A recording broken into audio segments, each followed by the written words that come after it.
আসসালামু আলাইকুম, সবাই কেমন আছেন? আশা করি সবাই ভালো আছেন। তো আপনাদের মাঝে কিছু জয়েন্ট পিন নিয়ে আসলাম।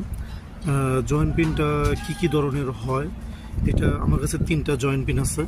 ঠিক আছে, এই 3টা জয়েন্ট পিন সেম একই কাজের জন্য ইউজ করা হয়, জয়েন্ট দেওয়ার জন্য। ঠিক আছে, এটা কেউ বলে শ্যামলি, কেউ বলে জয়েন্ট পিন। ঠিক আছে, তো জয়েন্ট পিনটা কি কাজে লাগে তো এটা আমি পরে ভিডিওতে দেখাবো। তো জয়েন্ট পিনটা কি ধরনের হয় সেটা আপনাদেরকে দেখাচ্ছি। একটা জয়েন্ট পিন, এটা এই মাঝখানে যে এটা মাঝখানে দেখতে পাচ্ছেন, এটা কি? তো এই মাঝখানে এটা যখন জয়েন্ট পিন দেওয়া হয় তখন এটা অর্ধেক এই পর্যন্ত ঢুকে আর অর্ধেক এদিক দিয়ে ঢুকায়। তো এটা জয়েন্ট পিনের আকৃতি এটা।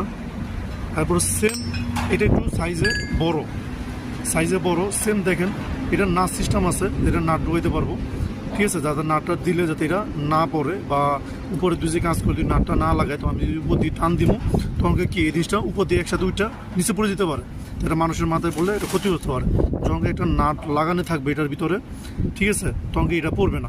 এই যে সেম, এই যে এইরকম, এই যে সেম, এই যে নাট, যেমন এটা মাঝখানে এই শিরটা নাই, তো এটা শির কিন্তু এই যে শির কিন্তু আছে, এটারও আছে এটারও আছে, এটা সমস্যা নেই। কিন্তু এই নাটটা দেওয়ার কারণে কি নাটটা সাপোর্টে ধরে রাখে। ঠিক আছে, এই যে 3টা কোয়ালিটি আমার কাছে আছে, 3টা কোয়ালিটি। এটা হচ্ছে জয়েন্ট পিন, যেটা জয়েন্টের ক্ষেত্রে স্টানের সাথে জয়েন দেয়, যেটা বলে গাছ, কেউ বলে স্টান, কেউ বলে হজেনের বারিকেল। ঠিক আছে, এই যে 3 ধরনের জয়েন্ট পিন। যারা জয়েন্ট পিন চিনেন না, যারা নতুন আসে তুমি বলে জয়েন্ট পিন কি, শ্যামলি কি, তোমাকে এই জিনিসটা আপনারা যখন ফলো করবেন দেখবেন তোমাকে এই জিনিসটা চিনতে পারবেন। ঠিক আছে।